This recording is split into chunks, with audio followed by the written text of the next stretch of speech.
What's going on, everybody? Welcome back to the Real Bodybuilding Podcast, and I'm here with Calum Raistrick, the man with the best mustache in bodybuilding. How's it going? Flex Lewis said the same thing at the Tampa Pro. I was like, yeah, that's a big accolade for me. Well, the first time I saw you, I was like, that's a fucking mustache. You got like a Tom Selleck thing going on. Yeah, that's it. I'm good, man. I'm good. How's everything been since I saw you at Tampa? Did I see you at Texas as well, or just Tampa, bro? No, just Tampa. I didn't make it out to Texas, but no, things are good for me. But I want to get you on because you have a couple very popular clients, and I've also looked at a lot of your client lists, and even the people that aren't as well known are all in great shape. So I thought I would get you on the podcast and help out my audience with some really great guidance, because I figure if you're getting all these people in shape, you got to know something. Yeah, for sure. So, so I guess we'll start. I'm going to start by showing people your Instagram page so they get an idea of what we're talking about. So this is Calum's Instagram page. It goes Calum_team pro coach for those that are listening on audio. And I just want to go to, so this is it Brandon? Yeah, Brandon Harding. Yep. Obviously in crazy shape. I know has he been with a couple different coaches, or are you his first coach? He's been with a couple. I picked up Brandon a couple of years ago. We've had one season together last year, and then this will be the second run in for him this time. So he's been with me a couple of years now. Is this the best condition he's been in? Because I don't think I've ever seen him. Like I don't follow him closely, but from past photos, this is the best I've seen him look condition wise. We did get him a little bit sharper last year, but I think the error he made last year was obviously for these guys within the NPC, the pro qualifiers are the biggest shows. So you want to be picking for the right ones. And I wanted to, for that first season, I wanted to kind of leave a stamp with him in terms of hitting it from the first show. And we nailed conditioning at 100% for the regional, but then you've got to hold on to it for 3 or 4 weeks when you hit these pro qualifiers. So something we adjusted a little bit for this prep was bringing him in with a little bit to come off in that first show, and then allowing us to just continue to get better in the prep. Because we did 2 pro qualifiers in the first season together, and it was just harder and harder to hold him into the place we needed to be. So he's got distance on his cap. Like the cap's not an issue. It's more so just holding his body in a good place once he's all the way down. So he could probably take like 3 or 4 pounds off from where he is now, get a little bit sharper through his glutes, through his hamstrings, but he gets in great shape. This is the epiphany of like some of these influencers that people think don't diet hard or can't get in shape. Like, dude, this guy gets peeled. Well, you can tell he works hard because he's not only in great condition, but he's got a good level of muscularity and development that he's put together. So what was the sticking point last year when you guys were trying to get a pro card? What was the judges' feedback on why he didn't get his card? I think once you start getting onto the, like, if you're in the UK as an NPC athlete, you have to do a regional domestically. So you have to do one show domestically. I think it's very similar in the US. And you can go abroad, you can go into European shows anywhere you want and compete at these pro qualifiers. So for him, I think once he got into the European shows, he was on the tether end of his body holding the look. Oh, okay. And he was just getting beaten by bigger guys. Like he was the most conditioned consistently on those stages last year. He was just getting beaten by bigger guys. So this year we're coming back about 10 pounds up from where he was at his last show last year. And he's got more tissue on him. And it's just a case of closing the gap now in terms of getting him into the condition that I know he can get in. It's just carrying the pop and the muscle that he needs to take to those bigger stages. This is a really, really good condition. Like there's nothing here. Like, so he said he's 213 here. So what is his cap?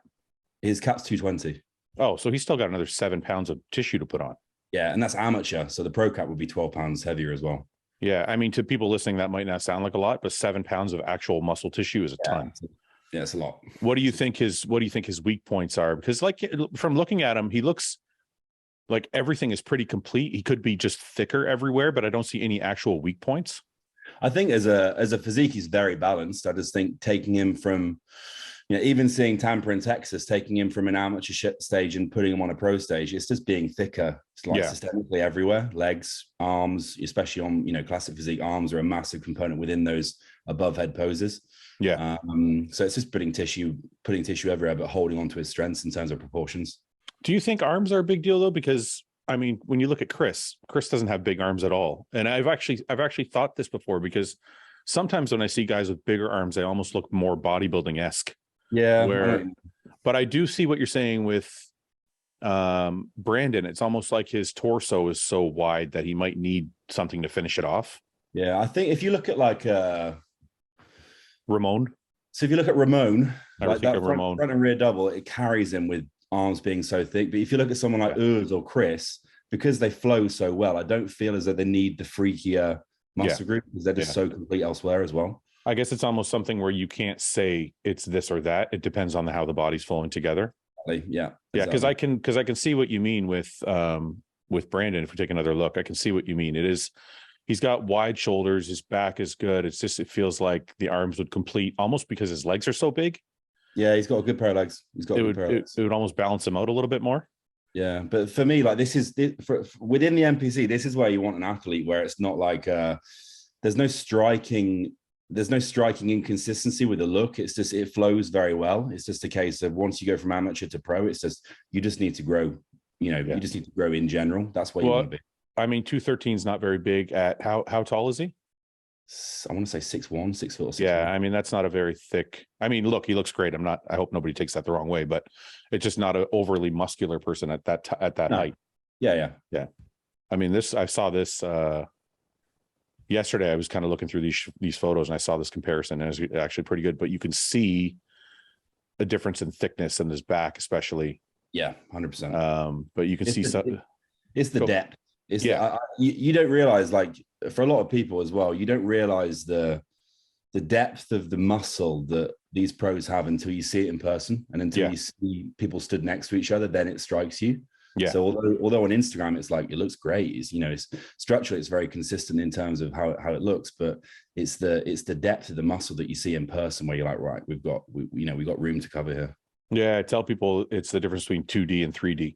Yeah, because you're not going to be able to see the 3D in the photo, right? So, so if we go back to your page, so Brandon is one of your most popular people, but somebody I've been talking about consistently for the last few weeks is Marc. Mr. Hector. This isn't even my favorite photo. Where is that photo there? That most muscular, yeah. Marc is really, really blown me away this year. I got to tell you, the quiet, I don't know if it's a British thing, but the quiet, I'm not going to say shit, and I'm just going to grow all year and then show up. Yeah. I love it because, I know this day and age, you can't really do that. You have to be interactive with your fans and whatever, but Marc isn't really he seems like he just kind of is doing his thing. And and Samson has that too. And he's just kind of doing his thing. And then all of a sudden this picture pops up and I'm like, I knew he was working, but this is pretty phenomenal.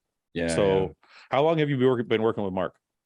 Be coming up to a year now. Yeah. Be coming up to a year. So I took him on before he went into that last off-season phase, like before he really started pushing through the off-season. And we brought him all the way up. Obviously, everyone knew he had to put a good amount of density onto his legs, which was the main focus of the off-season. But I think we made progress, systemically upper and lower. Everything's grown, but obviously the legs were the big component in terms of tying in the upper to the lower body. Sure. And he's putting a lot of muscle. We're talking, he's still 25 pounds up on stage weight now than he was last year. And we've got 4 weeks left. Wait a minute. Come on. He's up 25 pounds from his last stage weight? Yeah, 25 pounds. Holy shit. You did that in 1 year? Yeah. But was it a factor of him being, because sometimes I think when guys are over dieted for a show, like he might have been lighter than he had to be, and then he just rebounded really crazy. So now his weight is 25 pounds up. Or is it a true, like he wasn't over dieted and you've literally just put on 25 pounds of stage weight? I think the majority of that is tissue. Yeah. Wow. That's tissue. That's okay. Marc is Marc is like the epitome of like a hyper responder. So when you dial him in and when he's at 100% and he's working hard and he's in a good groove, I think this is why a lot of these guys, you don't hear from them a lot in the off season, where they just need to be in their bubble working away. I'm sure Samson's the same, where it's like he's waiting for the start of prep where he can post that one photo and that's all he needs, because it's like, this is what I've done. This is what my speech is in terms of that's my work. And Marc is very similar, where he just gets to work, and he's been in a really good place in the off-season phase. And obviously we've done a lot of training together, and he comes down and trains, we've got a gym 15 minutes away from the house called Shreds Fitness, which is where he's based his off season out of. And he's been very close to us in terms of there's been a close circle around him that has pushed him through that off season. And it's been the perfect environment, and really, because he was with Oxygen before in that previous prep. Yeah. And I think he responds very well to having that tighter community around him. Okay. We basically tried to build that here for him, so he's got everything he needs and he just does the work. Sure. So let's take Marc, for example, because I want to try and pull some of your knowledge out for people watching.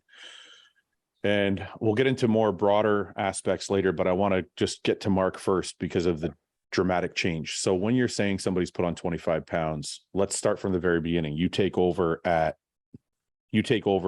after his last show, correct? How soon after the last show? No, he did a little bit of time himself. He had a bit of time off. He did a bit of time himself. And then he was like going back and forth. And then he actually ended up, there's another client of mine.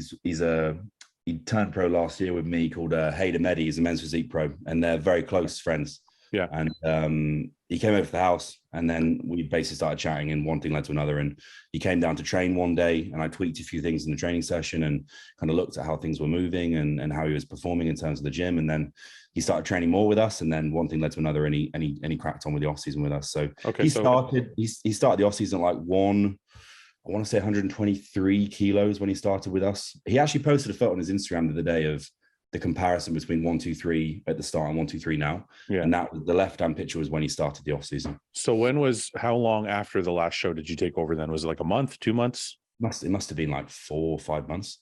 Oh, 4 or 5 months. Okay. Yeah, it must have been 4 or 5 months. So you take over, you see him at 123 kilograms. And what is the first thing you say? You tweaked some training, obviously, and we'll get into that a little bit more detailed after, but like diet wise, what's the first thing you do? Like you look at his diet, what is it that you see wrong, or what is it that you have to change, or what is it that you implemented all of a sudden to get him clicking into like where you want him to be? I think for him, when he was starting to manage the variables himself, it's the standard stuff you see with bodybuilders making errors when some of it's subjective. So, issues with digestion, issues with getting food in and processing and assimilating that food. So it's all good and well eating 5,000 calories, but how many of those calories are you actually absorbing and assimilating and using? Yeah. Appetite issues, appetite regulation, and then just having overall consistency with having control over every variable for him in the off season. So we, in that first phase, we spent a little bit of time just holding him at maintenance and just cleaning things up in terms of body composition.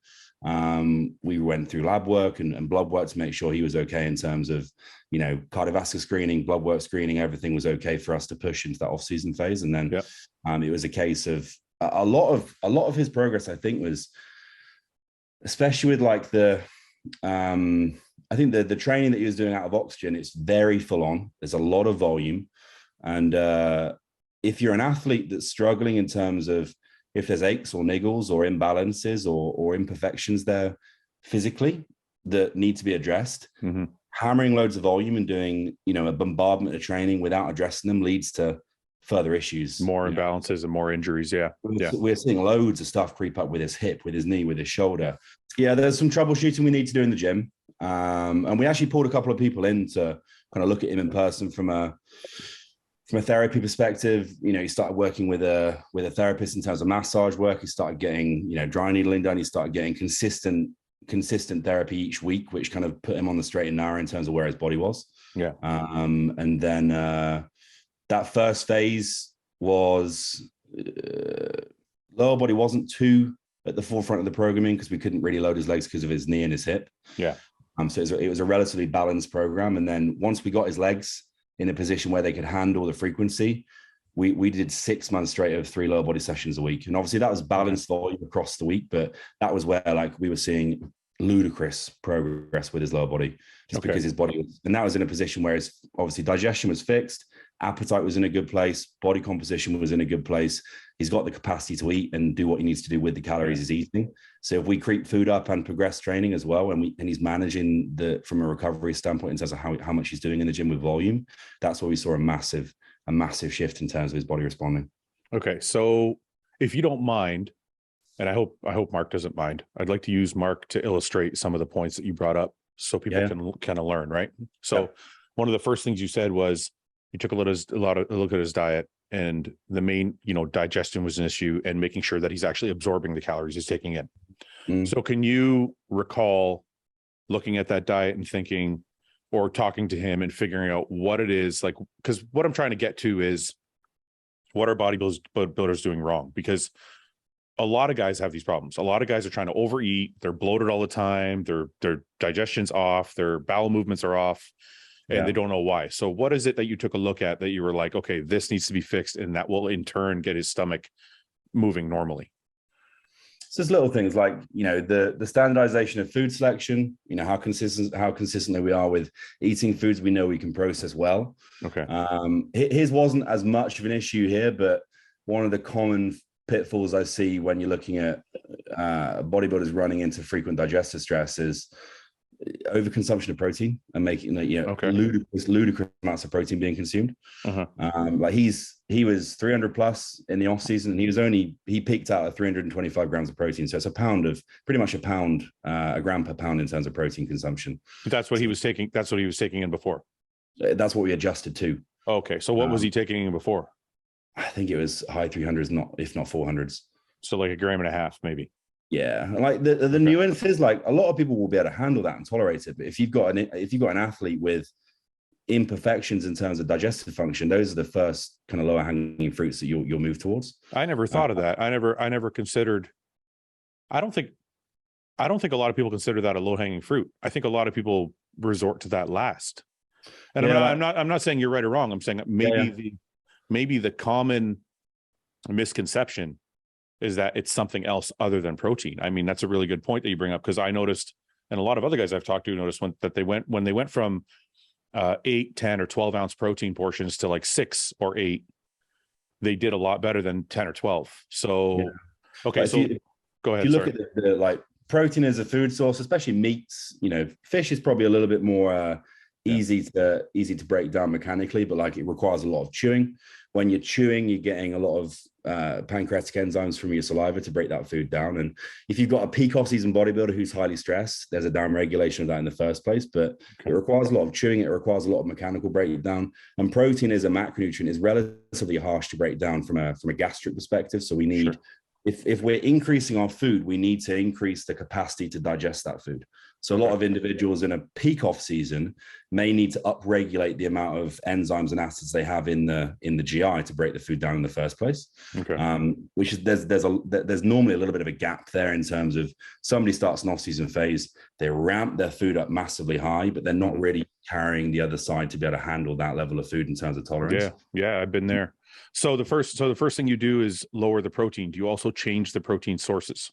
Yeah, you can add some variety there and find out what works for him in terms of, the sources that he finds, palatable and digest well, and also what he finds easy to consistently hit as well in terms of, in the off season, we all know the biggest footfall there in terms of the nuts and bolts of it is getting the correct energy balance and getting the calories in. So if you're not hitting your calories, you're not going to make progress, but there needs to be some level of detail in terms of optimizing what we are having to some extent. But for him, it was just finding out what protein sources he could palate, what he found easier to consume in terms of, chewing breakdown, and then what he could consistently stick to there.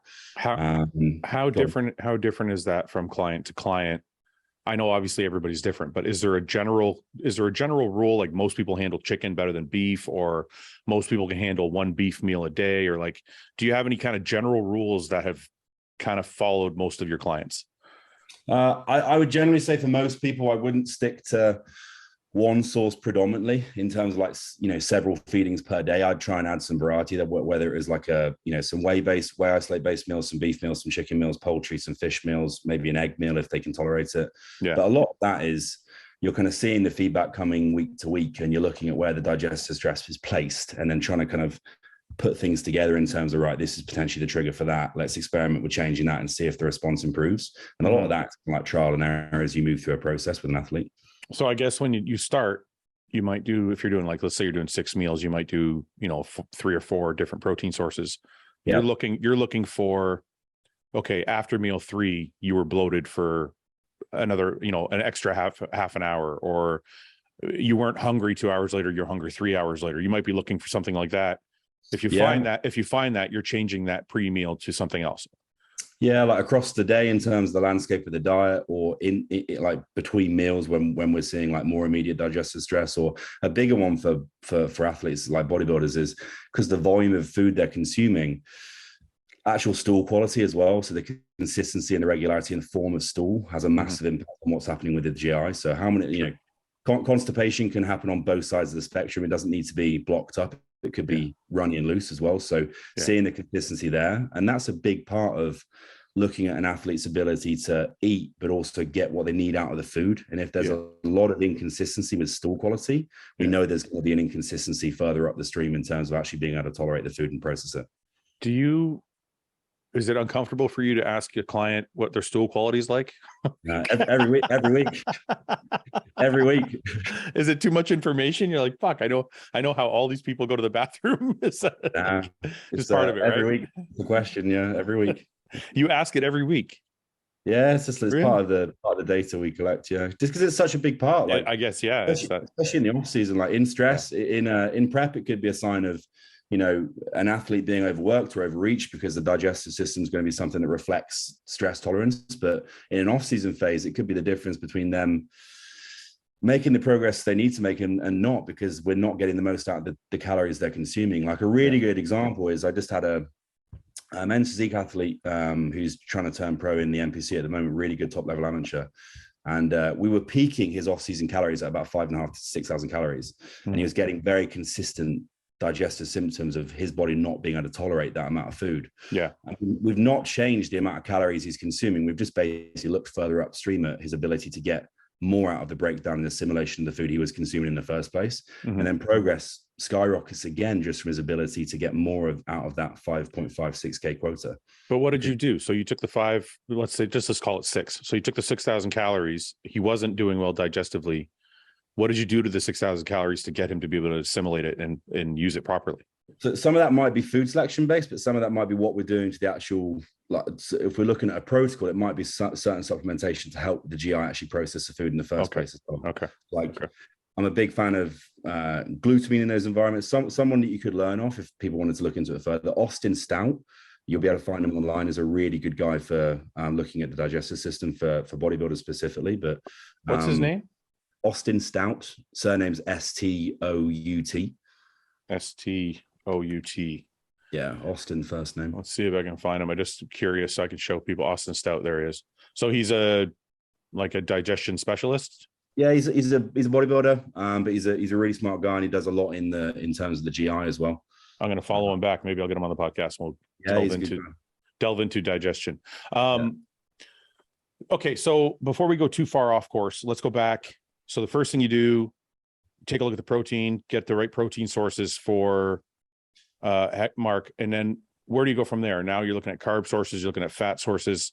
What was like the second thing you did after lowering the protein? What do you look at next? The big things for him, obviously, his food did pull down initially because I wanted to get him a little bit sharper in that first phase before we pushed. Okay. And food volume pulling down kind of just improves digestive function by default because there's less being pushed through. Yeah. So there's less carbs and fats by default anyway. Dietary fat is not something I push super aggressively with athletes in the off season because I just tend to see the higher fats go and the higher carbs go. When fats are super high, there tends to be a little bit of a burden in terms of the digestive function when they're both high. So I'll keep fats very moderate. I think they ended up being maybe a gram per kilogram by the end of the off season. So you're talking like 120 grams a day. 125 grams a day. And then carbs, we just basically slowly took from that lower set point once he'd finished that little tidy up phase, and we just crept up. And carbohydrate timing, you know, if somebody's on 1,000 grams of carbs a day, they're going to have to primarily spread that, but I still want to have a good chunk of that around that training window as well. So we were using liquid nutrition around the training session, not too much, but we were using liquid nutrition. Marc sponsored by trained by JP, so we use some of those products there in terms of like cyclic dextrin, all that good stuff. So when you're doing, let's say, did you get up to 1,000 grams with them? Yeah. Okay. Yeah. So when you get up to 1,000 grams, obviously you're, like you said, you're centering it around pre-intra. You're doing an intra as well, I'm guessing. Yes. Yeah. So you're doing a pre-intra post. How much of that 1,000 grams is pre-intra post? I think by the end of the peak off season, we had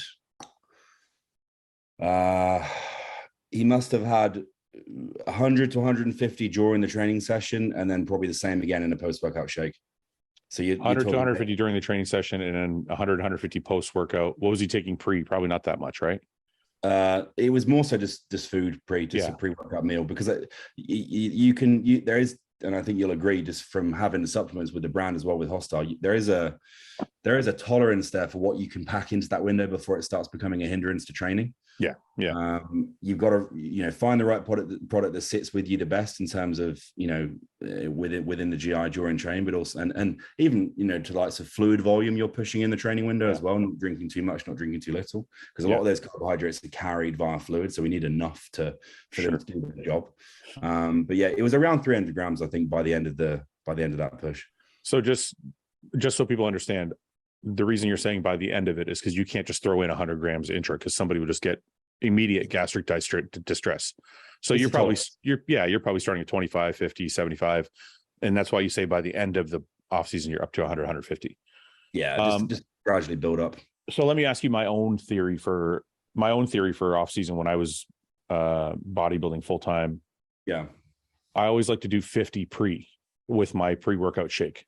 So I only use cyclic dextrin, because everything else after a little while would start to bother my stomach. Yeah. So I would usually do 50 with my pre-workout shake, and then 50 intra, and then 50 post. And obviously the intra and post I would ramp up as my off season went on. But I always like to throw in 50 in my pre-workout shake. Is that something you do with anybody, or you feel like it's not necessarily because you just ate? Yeah, I will for sure. I will. I don't know how kind of nitty gritty we want to get here, but a lot of that peri-workout nutrition, you can probably push that boat out a little bit more if an athlete's using exogenous insulin as well, because we're using that as a carrier.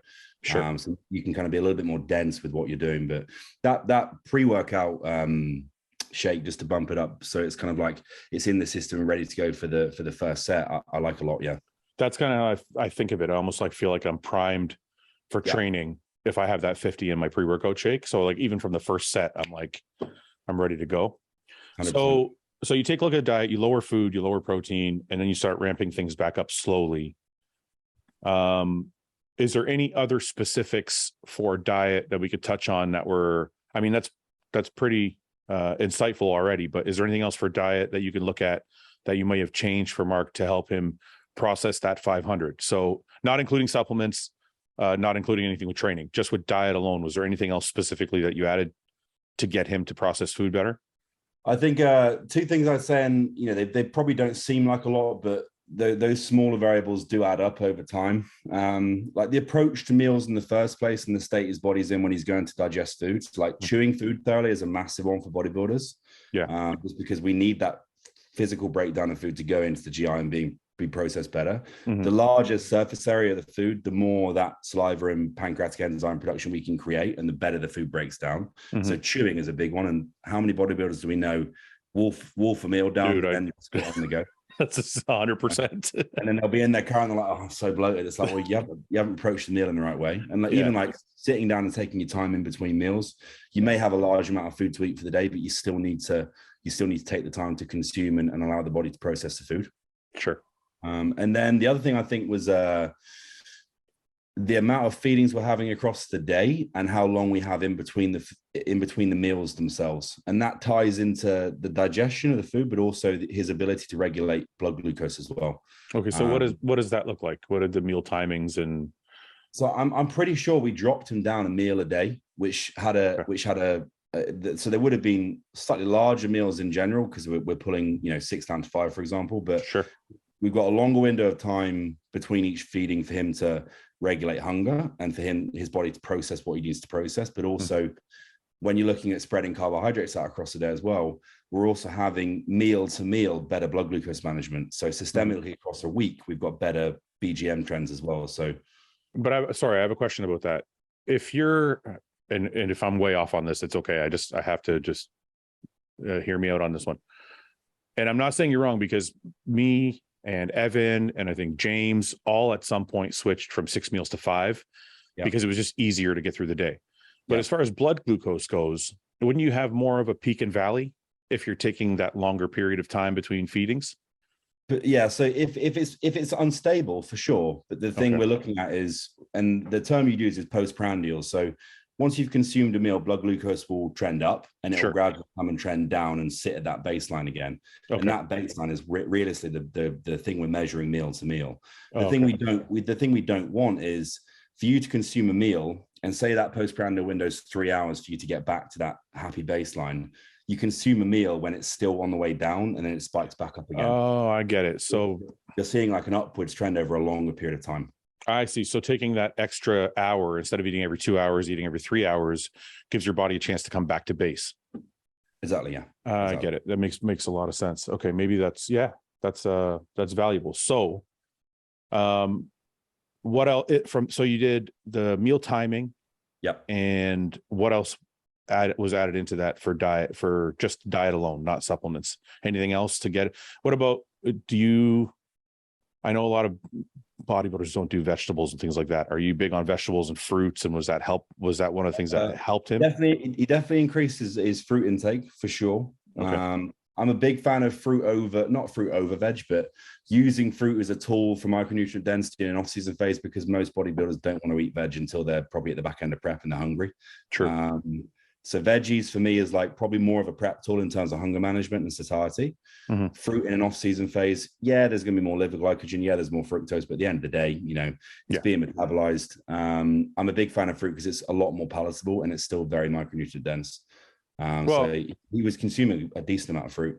Yeah, I think part of the benefit to fruit also is it killed a lot of my cravings when I was in an off season. Sure. Yeah. Instead of having to cheat on my diet or eat something shitty, if I got an apple or a banana or something after each meal or a couple times a day, it usually killed any cravings for anything shitty to eat. So how was Marc? And I apologize if anybody's listening. I apologize about using Marc. I just feel like it's a really good example because of the progress he made. Yeah. So it could be any bodybuilder. I'm just using him as a tool to get some education out. For sure. How was Marc with cheat meals? Or if we just exclude Marc, how are you with cheat meals? How are you on giving that out to your clients? Is it like a free for all? Is it like a scheduled? Is it, how do you go about that? It'll be a little bit more specific in terms of where we're placing it across the week relative to training week. So whether I want to put higher calories in around a specific training session that might be more valuable from a performance standpoint or a recovery standpoint. I'll always give specifications because I just don't want it to turn into a 5-course buffet, because then it sets the week back, or they're going to have digestive stress for the next 3 days. So you don't do okay, 9 o'clock, it's your night, do whatever you want. You do more of like have a burger and fries and really. Yeah. Okay. Because like I just think like the habits set the trend for the off season, and then that could be something that gets really mismanaged over a period of time. True. Whether that's like the ability to manage body composition in off season or the ability to manage digestive function. Like if I've got an athlete who's having loose stools for the next 2 days because they've had 4 liters of ice cream on a Friday night and then the weekend's a mess, like I can't handle that. I get it. It's, so you're using cheats more around workouts where you think the athlete needs it, but or in some type of physiological way, but do you ever use cheats? And I'm only asking because we just had this conversation on the podcast last week or the week before. Do you ever use cheats just for a mental break for your client? Yeah, for sure. And I think that's a big part of it. It's a big part of it.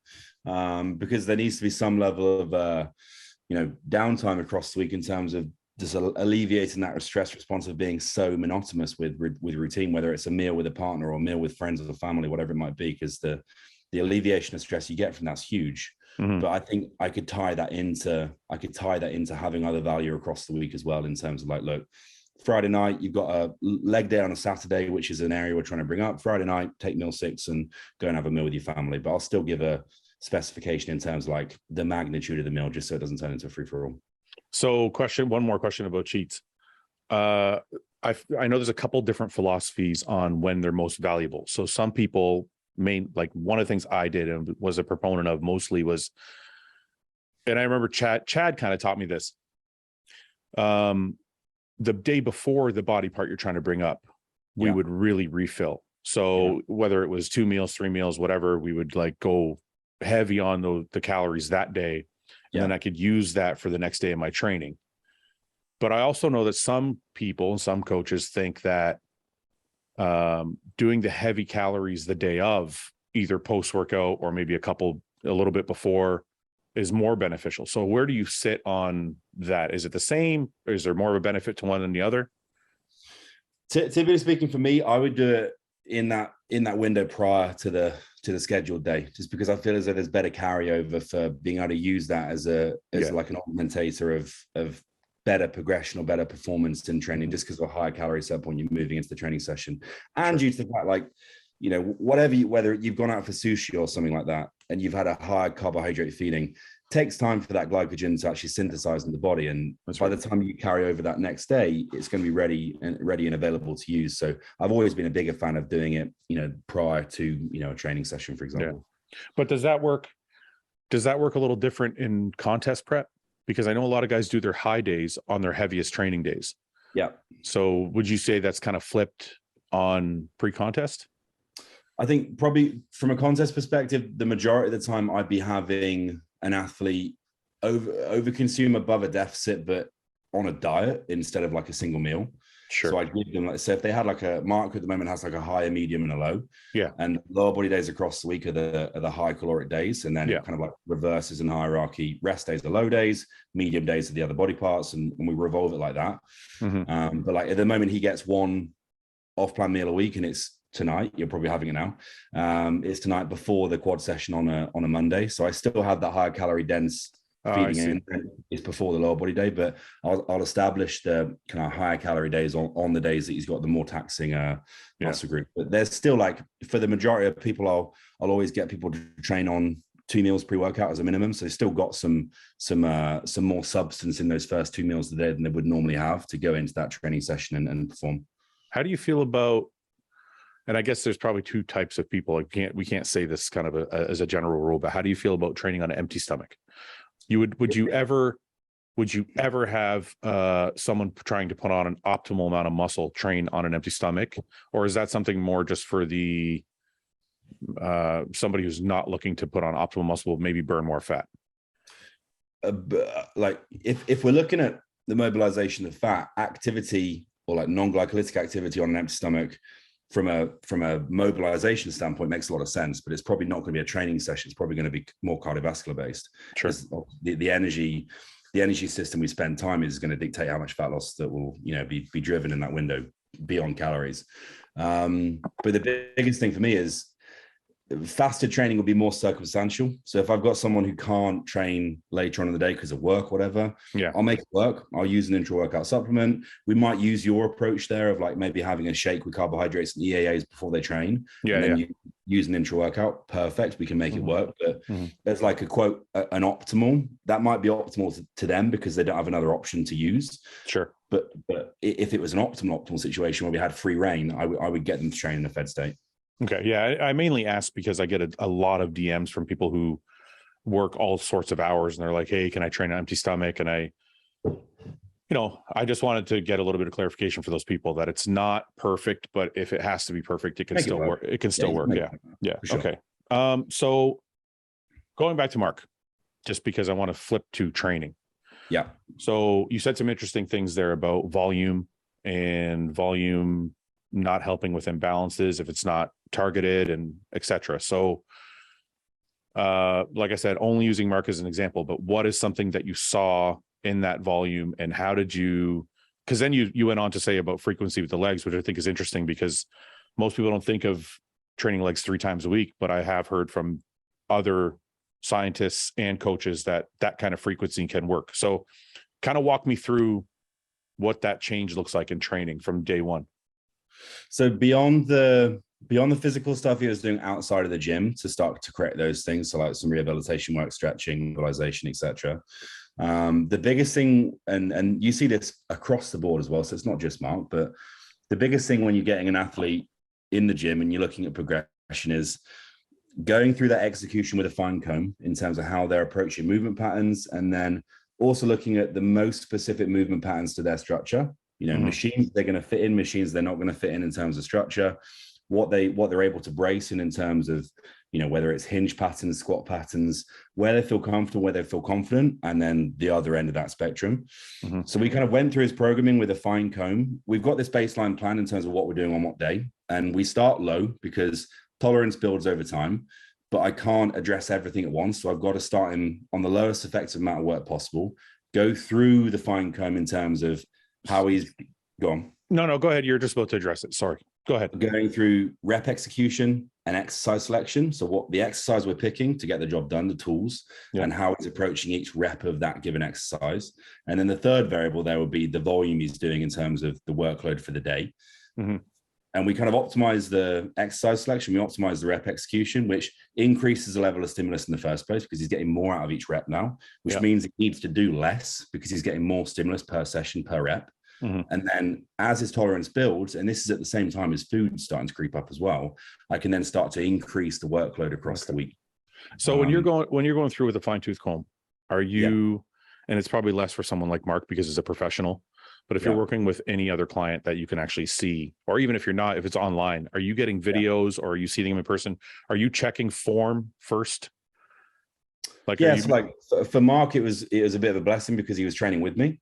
Yeah. It's like it would be just hands-on day to day, and we just do every session together. So like if we went through a new program and we started something new in terms of an exercise or whatever we were doing, I'd be there in person so we can kind of tweak things as we need to. Yeah. But if it's an online client, for sure, like I'd get video analysis, or I'd just get them to feedback in terms of the areas we need to address and review. I'd just get them to send me video analysis. Okay. So also when working with Marc, when you say exercise selection, or like I said, working with anybody, when you say exercise selection, is there something that, are you the kind of coach where you're like, look, we have to squat because squats are going to build your lower body more than anything else? Or are you, when you say exercise selection, you're like, look, your body's not made for squats, we're going to do something else? So how does the exercise selection work for you? Is it something that you have to see, or is it you can tell by somebody's structure, or how do you make that determination? A lot of that structurally, like if you're going to screen someone, you can see how they move, you can see how their structure is in terms of like actual bone structure, or how they move in terms of lower body, upper body, how the hips move, spinal positioning, how they place load in terms of how they place load unilaterally. For Marc, you've seen the size of his glutes. So his glutes are enormous, and everything we were doing at the start was very hip dominant in terms of the squatting patterns. Yeah. So we had to put him in loading environments where he could place a big bias on his quads. So a lot of that quad development came from not necessarily doing anything, he got very, very strong, but not necessarily. We were actually seeing in one of those phases, we had a Mark 1 Cybex hack squat, and we were looking at Iain post every single week with this hack squat. And we were going on a Friday morning and seeing how much we could do on that hack squat relative to him. It was the same machine, but like that example of loading in a more stable environment where you can place tension more accurately, like hit him. If I gave him a bar on his back, peak off season, his lower back would be pumped in about 2 reps, and then it would immobilize him for the rest of the session. So it's just not an effective tool. There's too much cascade of everything else having to work as well before his quads work. Yeah. And B, because of how his hips move and because of how he squats and the pattern that forms in, he's going to load his glutes before he loads his quads. And the volume is going to be distributed there, so you'll get a lot of glute growth and a little bit of quad, which is what we were seeing when he first started. So for him, it's like, right, well, if I want to grow his quads, we've got a prime leg extension that I really like. We've got a Cybex hack squat that we use. We've got a pendulum squat that we used. And we've got a couple of different leg pressure variants that we used. And those were the tools that we could really place load accurately. And that's ultimately what led to the more kind of refined response. Where were you when I was starting? One of the things. So after my 2008 season, my first or second season as a pro, they're like, you need bigger quads. So I'm like, and I never used to squat like a ton, right? I'm like, okay, well, I better squat more. And I started squatting, and I swear to God, I think I did develop better quads, but my hips and ass also enormous. Yeah. So I'm like, I wish somebody told me then, hey, you don't have to squat. You can do this shit over here and it'll still work. Yeah, no, but and don't get me wrong, like you get some people, and if they're built like feet, like limb length, femur length, how they move. Some people can squat quad dominant, and it's an incredible exercise. You might use a different bar, you might use a heel elevation, but there's not a lot in that group who would use a back squat or a safety bar squat as a primary quad movement, because you need to move in a certain way to get get that out of it. Like Ben Chow would be a good example of, like, he's extremely strong at squatting, but I imagine a lot of that squatting is going to be more hip and glute dominant because he's extremely powerful, but loading distribution is going to be different for every single individual. Yeah, I think of James. First person that comes to mind when you say that is James. He has massive quads and not really massive glutes. So I'm like, his form is maybe loading the quads more, but anyway. That's a good example actually. James is a good example, because that's like a squat pattern which is straight up and down, and the more we're going to get that knee tracking forward and stabilizing there, the more quad he's going to get. And he also does, like you see him do heel elevation. That's again more quad on that movement there as well. Yeah. Interesting. So going back to Marc, when you're looking at the training, so actually before we go back to Marc, when you say exercise selection, you can tell by structure. Is there any tips you can give to the average guy who doesn't have a coach like you to tell him? Like, some people come to me and they say, well, I tried this movement, didn't feel good. Should I use it anymore? At what point do you tell somebody, if the movement doesn't feel good, don't do it? Because some people, let's say, don't like doing barbell rows, but it's not because the barbell row isn't good for them. It's maybe just because it's a hard movement. They don't want to do it. So who is the guy that you tell, look, suck it up, do the fucking barbell rows? Or the guy that you're like, no, those just don't work for you. Your body's not built for those. How does the average guy kind of figure that out? So like the barbell row as an example might need like some groundwork first before we expose them to a row where they're having to brace their torso under load and be mobile while they're pulling, because there's a lot of work from the trunk that has to happen there, and the erectors and the hamstrings and the glutes for them to statically hold that. Sure. An example for exercise selection could be, if I put you in a, say if you had like very poor range through shoulder extension, like bringing the arm into that length and range for the pec, and I put you in a hammer strength incline chest press where the handles were at the same distance to your shoulder, and you were trying to pull yourself back to get in this machine. Well, we either adjust the starting position of those handles, or if you can't adjust them, I'm going to pick another movement because it's just not built for your structure. Or like a simple thing that you can analyze there is, whether it's lower body or upper body handles or ankle pad or whatever it might be, the start position of the movement relative to where you structurally are. So like how far you can bring the upper arm back, or a leg extension, how far you can flex the knee under that pad. Okay. And then you might be able to adjust you might be able to pin the stack to bring the lever forward, or adjust the machine, or maybe it just doesn't fit you structurally. Marc's a big dude. Like some of those machines we used in the first gym we were training at, he just didn't fit in general. Like they had a pendulum squat where he didn't even fit in the pendulum squat. Like I can't use that movement. But like a lot of that, if you're looking at the joint, that's the primary mover in the machine. So for example, like an easy example would be a leg extension. Say the back seat of the leg extension doesn't move up or down. And the axis, the point that the leg extension rotates around, your knee is the main axis within that movement, right? Sure. But they need to be relatively adjacently aligned side by side for it to be aligned. And if the pivot of the axis of the machines is here, and the knee's over here, that's not going to work in terms of where you are structurally. I get it. Like that we can look at day to day. But does it? Okay, so that all makes sense in terms of machines, but is there something people can look at in terms of free weights? Because free weights are, you can move with your body. So is there, like when we talk about squatting is a free weight movement, but you just said you may use the example that it's not necessarily a good thing for Marc because of the way his body moves. Yeah. So when does the average person know, hey, my body doesn't suit this exercise well, or I just don't like it because it's hard? So the two elements there are skill. So like you need to do it to get better, but you need to, like, good practice creates good performance. So if you're practicing badly with poor execution, you're going to perform badly with poor execution. So, even just grabbing someone on the gym floor, or grabbing a friend that knows how to train well, and just doing a session with them and seeing how they move and how they cue and how they place load. So like the skill acquisition of a squat or a hinge is a huge component, because you can take a bad squatter and make them good, but they need to have good teaching. Does that make sense? Yeah. And then the other thing is, if you expose someone to your back squat example, for instance, a back squat requires multiple tissues to work. It's not an isolation, it's a global movement. So the erectors work, the hamstrings work, the glutes work.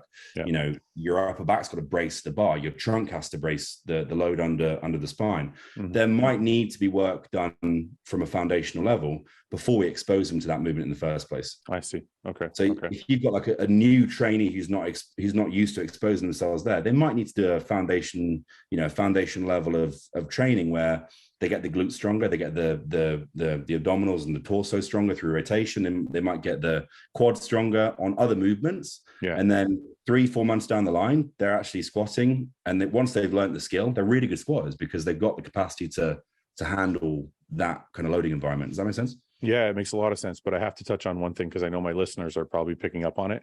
Yeah. Because you keep talking about skill. And we had a debate on the podcast about bodybuilding being a skill. Oh, I know. I've heard this. Yeah.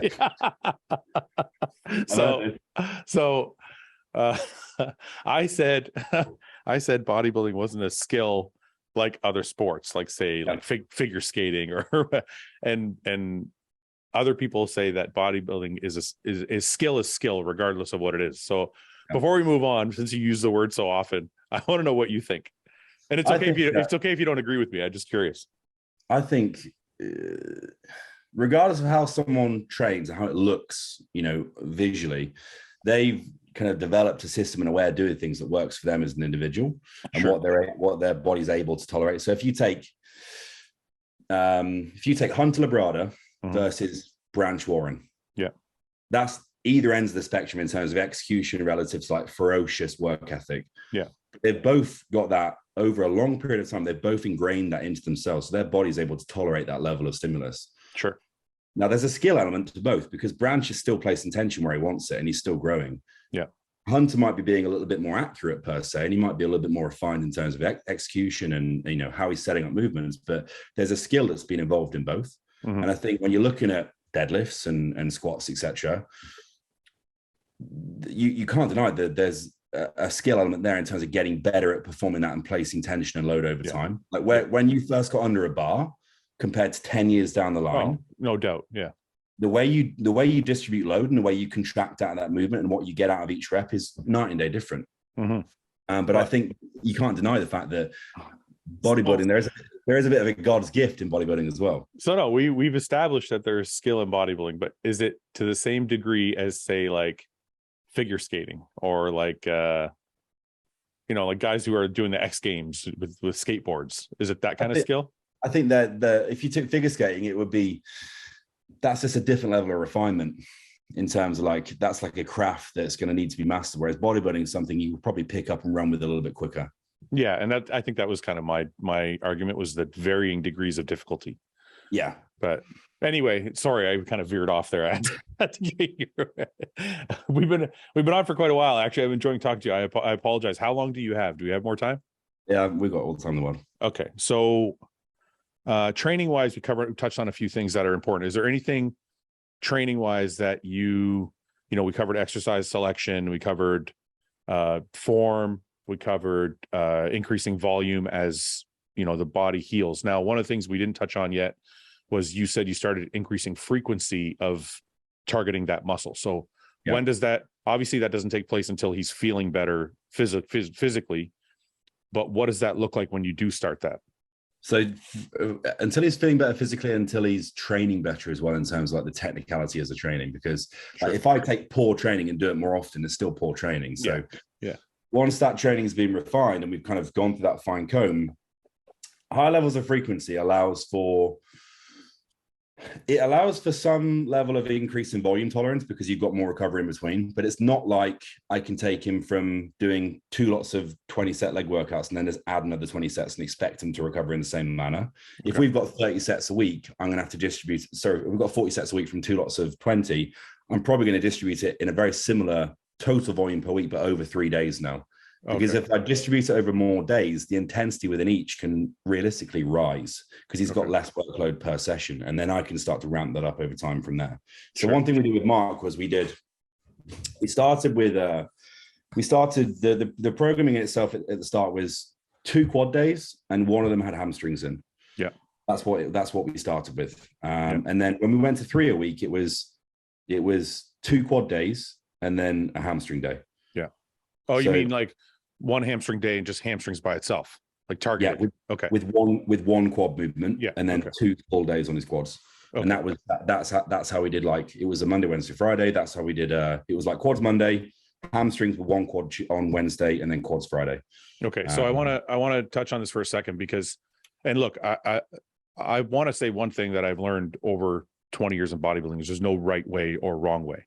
100%. But I just want to ask you this one point, because I just had Christian Thibodeau on the podcast a few weeks ago, and we were talking about frequency, and he said, if you're already doing, let's say you're doing 20 sets for your biceps, and then you split it and you do 2 days for biceps, you do 10 and 10.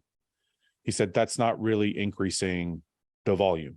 He said there is some anabolic effect, because I don't know if anabolic is the right word. He said there is some growth effect because now you're keeping the muscle full 2 days and for a longer period of time and more frequently. But he said, if you really want to see growth, you need to not only increase the amount of days, but the amount of sets in those days. So growth is growth. Sorry to cut you off. No, it's okay. Go ahead. Growth is he's absolutely right. Growth's a volume driven variable. Okay. So that the higher frequency allows us to tolerate more volume than 2 days, if that makes sense. Because if I took you from 20 sets to 30 sets, that session then just starts to become a little bit ineffective.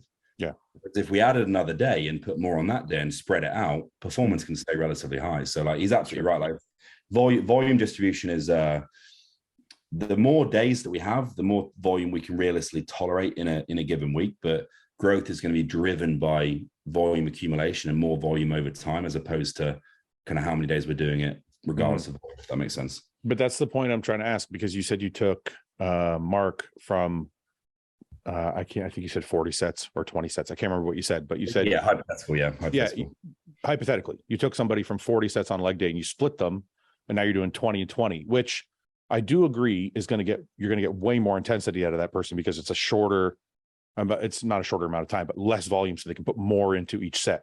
So that way you're definitely going to see some growth. But if you're splitting 2 days from 40 to 20 and 20, wouldn't you go 25 and 25? Because now I'm doing 50 sets for the week. 100%. But that would be the next step. Oh, okay. So you're saying that's something you get to, you didn't just start there. Okay. Once we've got the days set, then we then creep it up. I understand. Okay. So that's where I missed you. Okay. So you started with splitting the frequency, and then after splitting the days, you started increasing the volume. So now you're getting more volume and more frequency. Yeah. And that's where you saw more leg growth. Yeah, for sure. Okay. For sure. Now, and just the intensity within each session was, because he was on more food, because his body weight was up, he was in a very progressive state. It was the level of progression per session was very aggressive in terms of performance, which was where we saw that growth come from. I'm glad you said that, because a lot of time, and I've been guilty of this myself, is pointing to one thing and saying that thing is why my legs grew more, or my arms grew more. And I think what you just said about just by correcting me and saying, look, it's not just the frequency, but it was also the amount of food that was added. It also So I think people, when they're looking at somebody taking a lagging body part and making it a strong point, they have to understand that it's not just because you were doing frequency, it's also because all of the other aspects of the program were elevated. So we cover training. Now, one of the things I know people are going to want to hear about, and one thing I want to hear about, and this doesn't have to be with Marc, because it's going to be more specific to drugs and stuff. And I don't want to get into dosages, because dosages are very specific. Yeah. But I've noticed a trend lately with some bodybuilders, especially Antoine and James, where they've definitely decreased the dose of the majority of their drugs and have actually gotten better. Yeah. Now, the difference between those guys and Marc, or anybody new coming up, is that they have the majority of the mass that they are going to acquire already. They're kind of at the top of their game, whereas Marc is still developing. So when you take over Marc and you see his supplement stack, what is the first thing you notice? Is too much? Is too little? It's the wrong things? Like, where do you start there when you look at that as a coach? So the first thought process there was, and this is actually a really good example of the other stuff making a difference. Your ability to kind of, and this goes systemically for any athlete, we're not talking about Marc specifically, but the ability to drug your way there when the other variables are not optimized. You can take anything you want under the sun, but we still need those things tapped in for the majority of individuals to respond. Sure. You're always going to get the hyper responders, the kind of quote unquote freaks that doesn't really matter what they do in the gym. As long as they train, they're gonna be growing at a pretty accelerated rate. But the majority of people aren't that individual. 9 times out of 10, the higher the caliber of athlete and the more experienced they are, the first thing I do is drop things right down from where they were. And I'll cover all the other stuff first, and then I'll creep things back up slowly, just like you would with training volume, just like you would with your food. It's a progressive escalation over a longer period of time. We're working with a certain length of timeline that we have in an off-season phase or before our next prep. So we've got X amount of weeks until we need to be in this next phase. Look at blood work, look at where they are, from a cardiac perspective, where they are from a blood analysis perspective. Is their body in a place where we've got 3 green lights and we're good to go? And then it's a progressive phase from there in terms of gradually creeping things up over time. But we're starting at a lower set point. Sure. Makes sense? Yeah, it makes sense. But one of the questions I have is, I think the difference with PEDs, and correct me if I'm wrong, if you're, let's say with food, for example, you reduce the food to a smaller volume, so the person is digesting well and everything's moving along fine. Then you start increasing. With food, you don't really stop until the person just can't handle anymore. Would that be relatively true?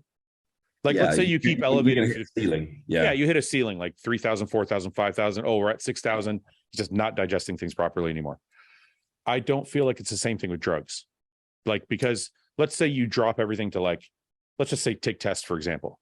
And you know what? We're going to start at 500 or 250. And you're going to raise it to 500 after a few weeks, or maybe 750, or maybe you're not going to keep going to 3,000 or 4,000. Like, you're going to stop. So I guess what I'm asking is, are you trying to get the most out of the least, or is there a number, for most people that this is where they work best? Or do you go over that number and say, oh, we're not really getting any better, so let's go back? Like, how does your strategy work for that? So, like, reviewing everything for a start. So, like, looking at biofeedback, looking at day-to-day health metrics in terms of blood pressure regulation, resting heart rate, sleep quality, day-to-day biofeedback, performance in the gym, and the assessment of response. Digestion could be a good one. And then the longer term markers, we're not going to do it every day. We're not going to do it every week, but blood work will be a big one. But the biggest thing when you're looking at stat design deployment is looking at the whole picture, as opposed to, like, if we take testosterone, for an example, we've got multiple other pathways that we can stimulate, and we've got multiple other non-androgen based tools that we can stimulate. We've got growth hormone, we've got insulin, we've got all these other tools that aren't going to have the same level of grasp on an individual's health as an androgen would. So when I'm looking at stat deployment, I'm looking at the whole picture and spreading, like, the total stress load of that on that individual over multiple pathways, and then knowing where and when I can push what I need to move. So, for example, like testosterone, there'll be a relatively steep law of diminishing return in terms of how aggressively I can push that relative to what they're getting out of it and the compromise. We can't go from 250 to 500, 750 to a gram for a gram and a half, because the response isn't going to work like that, and B, every time we increase that, the burden gets bigger and bigger, and the more consequence we see from them. So that's where we start moving down other pathways. We might go down that DHT derivative pathway, and we use Masteron and Primo alongside it, and then we branch out again. So I'm spreading out, for a lot of these guys, I'm spreading out the load of stress, or the milligram per week, over as many things as I can, and then gradually creeping them up across the board. But you'll have an idea of where the tolerance is for each one. So, I really like that approach, but I want to get a little bit more specific. So let's say you have somebody doing 500 milligrams of test. And they're making really good progress. All the other variables are ticking at the highest level: diet, training, everything. Now, when you elevate food, say, and you maybe elevate volume of training, do you also say, you know what, let's bump this from 500 to 600 or 500 to 750 or whatever the number? Or do you leave that test at 500 and say, you know what, I'm going to attack this other pathway now. Let's put in some Masteron. Let's put in some GH. Or is it an elevation plus an addition? So how do you feel like that way? So, like, it's a really good example of, like, using androgen deployment or stack deployment. So PEDs, using calories or using training. Like, you can dip in and out of those 3 elements in terms of the toolbox as a coach or an athlete. The individually specific to testosterone, one thing that I will do year round is I won't rely or use SERMs or AIs if I don't have to. So they're very case specific in terms of deployment. And what I'll do is I'll bring an individual's testosterone up to a range where I can manage their own ability to control estradiol and not have to use anything. When you say AIs, you're talking about, just for people listening, you're talking about aromatase inhibitors, right? Yes, like aromasin, arimidex, So estrogen, for even more layman terms, estrogen blockers. Yeah. Okay. So a SERM would block the estrogen receptor, an AI would pull serum estrogen down. So they both have slightly different ways of interacting, but at the end of the day, they're leading to quite similar consequences. Mm-hmm. But in that kind of polypharmacy environment, even those tools will have other consequences on blood work. So if we're using an AI consistently, we're seeing further lipid downregulation, HDL's probably dropping quicker. There are other impacts on the body, definitely, even neurologically as well. Like, it's not good to have low estrogen for a long period of time as a male. We don't want to suppress it. We want to just allow it to be managed. Mm-hmm. So testosterone as a input there, as a compound, I bring them up to the highest level of tolerable testosterone before I need to use that toolbox. Interesting. And then once I'm there, and that might be, I'm running blood work and seeing that E2 increase, or they're starting to break out in some spotting. And it's like, right, we might have passed that tolerance now. Yeah. I might leave them there or bring them down a little bit, and then I'll dip into that next pathway. So if we look at a DHT derivative like Masteron or Primo, Masteron and Primo also have an innate ability to help manage estrogen as well. Mm-hmm. So I'll leave the testosterone at, say, 500 milligrams. And now my next adjustment is putting in 200 milligrams of Primo alongside it, which allows the E2 to be managed without an AI. So we don't need that there until unless it's like a really case specific circumstance. Sure. And because I've then just added in 200 milligrams of Primo, the total androgen load has gone up by 200 milligrams a week, and it's facilitated more progress. Does that make sense? That's absolutely brilliant. So this may be common knowledge to coaches out there nowadays, or may seem like not a big deal to you, but I promise you, the average gym bro, not even the average gym bro, the average, maybe even the average pro, does not think that way. Yeah. Because, and I'm sure you've come across this with clients that you've picked up, whether they be at the highest level or lowest level. Most people think that testosterone increase is linear with your growth. Like, it's going to go to get right. Oh, I increased my test from 500 to 750. I'm going to start growing now. And maybe they do. Maybe they retain more water. Maybe they feel a little stronger, and automatically, my weight went up, even if it's just water, and my strength went up. I'm going to go to 1,000. Yeah. And then, like you said, all the while they're like, well, fuck, now my estrogen's through the roof. I got to take a Arimidex. I got to take a. I absolutely think it's brilliant that you're like, okay, we've tapped into this to the level where we don't want to add other things in, so we'll go to a different route altogether. In an advanced situation, if we went down that route, and there's 19 your pathway with nandrolone or tren would be another tool all entirety. It's having a slightly different response, but that's another pathway that's potentially a little bit even more circumstantial specific. But the higher that Primo goes, the more tolerable the testosterone. Sure. So if I had a really advanced athlete who needed to go to that 500, 750 mark, or even above, maybe, the higher they push that other pathway, the more tolerable the test now is without having to tap into those other tools. So you just go back and forth in that manner. It's, well, the interesting thing is when people look at it, if somebody saw a stack, right, the first thing I've heard people say is, look at all of the different drugs they're on. Yeah. But I almost, from listening to you, think to myself, if you took many different compounds, but took them in low doses, you would be safer than taking two compounds in a really high dose. 100%. So it's the case specific impact that each of those individual components have. Sure. And if I wrote you down on a piece of paper, you had a gram of testosterone, or you had 10 compounds that were perfectly managed in terms of, it might be 300 the tests, minimal amount. Yeah. Minimal amount. We had some growth hormone in there. We had some, we might have had some, a little bit of insulin, or whatever it might be. It's the impact that each individual one of those elements are over the collective, over those 10 things. And they're very different in terms of the impact they have on blood work if it's well managed and well thought out. See, because the majority of people are going to look at that and go, well, this guy's only taking tests. Exactly. Yeah. This guy's taking 10 different, this guy's a junkie. He's taking 10 different drugs, even though this guy's probably way healthier. Yeah. So that's really valuable for people to hear, because I guarantee you the majority of people, and you probably come across this with your client, are doing the first one, where they're just maximizing one or two drugs and are not actually looking at the health aspect of taking a minor amount. Like, even even James just said on the last podcast, he's taking, what did he say? 80? Did he say 80 milligrams a day? No, I think he said 10 milligrams a day of Tren. Yeah, I think it was 70 a week. Yeah. I think it was 70 a week. It was 10 milligrams a day, which is, most people would think that's ridiculous because, most people are taking 100 milligrams a day. So, okay, well that's good. So let's move on. Insulin.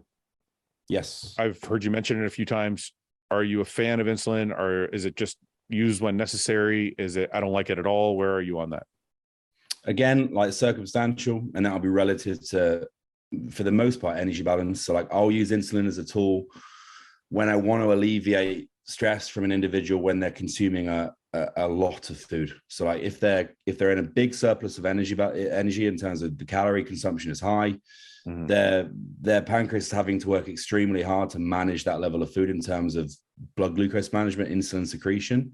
I'm going to add in a little bit potentially for some of those individuals just to alleviate some pressure on their natural capacity to tolerate what they're having to consume to make progress. Does that make sense? Yeah. What is a little bit though? Like, because I know a little bit is relative. Some people will take 30 units and say it's a little bit. So yeah, it's like usually for most athletes, if it's an off-season setting, I'll use a basal analog. So I'll use a longer acting analog like Lantus, for example. Oh, like a really long acting. Like Levemir or Tresiba over there, maybe, or Lantus is the most common one, but I'll use a very low dose with the first meal and allow that to cover the meals and the feedings across the day. That makes a lot of sense. Instead of having to like meal to meal and then having to deal with those peaks and troughs across the day, it's a very slow and low bell curve, which allows you to pull from each individual meal. I have heard of people doing this, and I don't know how much information you want to divulge about your coaching secrets, but I have heard people use the Lantus long acting, and then still add in the Humalog like pre-training. Yeah, so that would be the next step. Like if I was going to really have to facilitate more partitioning from like a super high caloric environment, or I was using higher peri-workout carbs around the training window, I'll use that longer analog, and then I'll use a faster analog around the training session. Yeah. Okay. But we're talking like, I just want to make clear to people listening, we're talking like advanced. This is at the highest level. Yeah. And even if you're not competing, this is also somebody who has every other box checked before you get into that type of thing.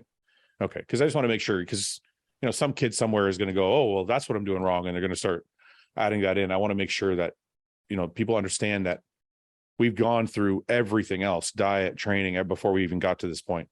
Yeah. And then the only other thing I want to touch on is growth. So growth hormone, I've heard people, and I never experienced this myself, but I've heard people go up to 16 units a day. I've heard some people say, you know what, all you need is 2 units a day just to keep things firing. So like, where you stand on that?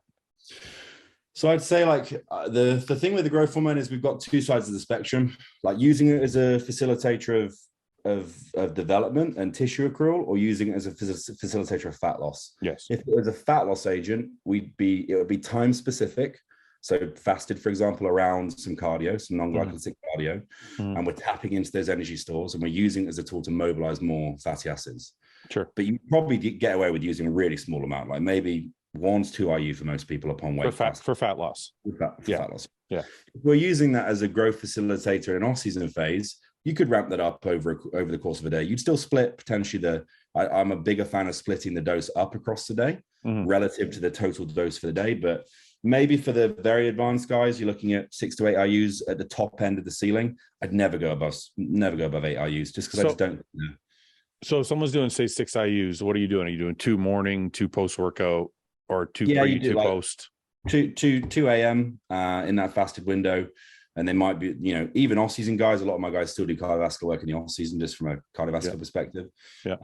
So we can utilize that morning window. We'll do a little bit in the evening, in that evening PM window, and then I'll have a little bit spread out across that peri-workout window as well. Okay. I was always, and I know this is like anti the common thought about it, but I was always a huge proponent of just before bed. I like it before bed for sure. And I think it helps facilitate better sleep as well. But I know a lot of people say, well, you release the most growth hormone when you sleep, but I'm like, what are you really releasing naturally anyway? Yeah. So I'm like incremental amounts. Yeah. Yeah. So if I was doing like in the off season, say I was doing 6 IUs, or even maybe if I went to 8, I was always doing 4 before bed and 4 when I woke up. Yeah. I always felt like I got the best value that way. And I also feel like pre-contest wise, I always got the best fat loss was when I did it before bed. Does that make sense to you at all?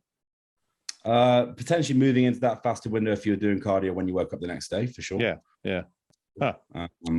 It's just a thing I know. And I mean, that could be something that you're feeling that's not necessarily accurate. I always noticed I woke up tighter. So I don't know. Yeah. So before you go, just quickly, I know we've been on for a while, so I apologize, but before you go, were you a bodybuilder yourself, or is this something, did you go to school for this, or how did you get into coaching? So I bodybuild. I was actually coached by JP for 5 years. When I first started, I was coached with Jordan. I competed for 1 season, and then that was at a point I trained. I considered myself a bodybuilder for about 4 or 5 years before I competed, and I've coached for about 10 years now. So the large part of that I was coaching as well. Yeah. And then when the year I competed was 2019, and that was at a point where the coaching side was really starting to take off, and I was in a position where I was like, I either run with the coaching side and really accelerate it now, or I try and balance both. Yeah. And the coaching for me just went from strength to strength, and I just kind of put all my eggs in one basket. But do you have pictures of yourself when you were competing? There'll be a while ago, 2019. If you put in Calum Raistrick on Google and go on images, there is one image that comes up, but you'll have to scroll down a long way on Instagram. Let's see. Put my name into Google Images, and I think it comes up with it'll be in blue trunks. It's a PCA photo. Is that you? No, that's not you. Go up. That one. This one? You're right. That one. That's you? Yeah, that's 2019. It doesn't look anything like you. Yeah. The mustache throw me off. It's a good physique, but you're what, 6'1"? How tall are you? 6'4". 6'4". I was sitting down when I met you, but yeah, you look tall. 6'4". So you thought this was before I pushed up a lot of I put on a lot of tissue post show after that. So this was like 92 kilograms on stage. That's the same show but different guys. And then we basically did an off-season push for about 2 years where I got up to about 134 kilos. Yeah. And then I basically just calmed down on it since then, ever since work has been busy, and it's kind of come down from there. So you said to yourself, instead of trying to fill out this 6'4" frame, I'm going to just coach everybody to be huge and great. The thing is, I get more satisfaction out of the guys doing it or the girls doing it than I did myself. So I just love the coaching element. I could see that. So you train everybody, girls, guys. I mean, this is crazy shape. I saw this too the other day. Yeah. This is insane. She won the overall yesterday. Yeah. She won the overall yesterday. Yeah, we got three overall wins yesterday at the Two-Bro show. That's and Brandon won too. Brandon won, and then if you go next, I think you've seen him before, Nathan Styles. This is Nathan Styles. Yeah, go right on there. Go right again. That's Nathan. He's impressive. This guy, yeah. How much does he weigh? 292 pounds. In this condition? Yeah. How tall is he? 6'1". That's good, man. 292 pounds. Jesus. He's a big boy. Yeah. Look at the picture of the blue trunks. Look at his quads there. I love that. That's great. So you get more enjoyment out of the coaching than you do the competing. Yeah, I just love it. Good for you, man. Listen, I appreciate you coming on and sharing all the knowledge in the world with my audience. I think what you've done with your clients and Marc and all your clients, but Marc is a special, I think a special athlete. He's going to be one to watch, but all of your athletes have this crazy grainy condition. So whatever you're doing, it's phenomenal. Is there anything or anyone or anything you want to thank, or a sponsor you want to thank, or anything, any message you want to put out before we go? Thanks for Ben for putting me in touch with you.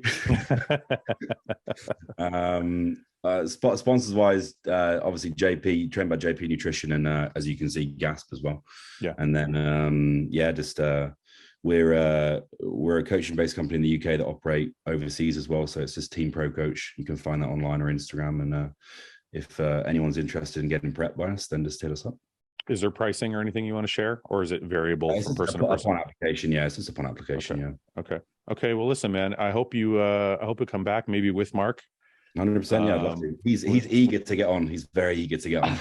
I want to get Marc. I'm gonna get Marc on before the Arnold UK, but maybe after the Arnold UK, we can do a group one and kind of talk about things and talk about the prep and all that. There's just so much stuff I want to cover, but I don't want to keep you on for like 5 hours. So, of course. Listen, I really, really appreciate the time, and we will talk again for sure. Thanks, man. It's an honor. Okay. Thank you, Cal. Thank you. Okay. Thanks for watching. Please subscribe, share with your friends, and like the video. And if you get a chance, check out the description for all the different links to all the different places you can find Hostile and myself. And lastly, check out hostile.com for our new line of supplements and all of our apparel and gear. Thanks again for watching.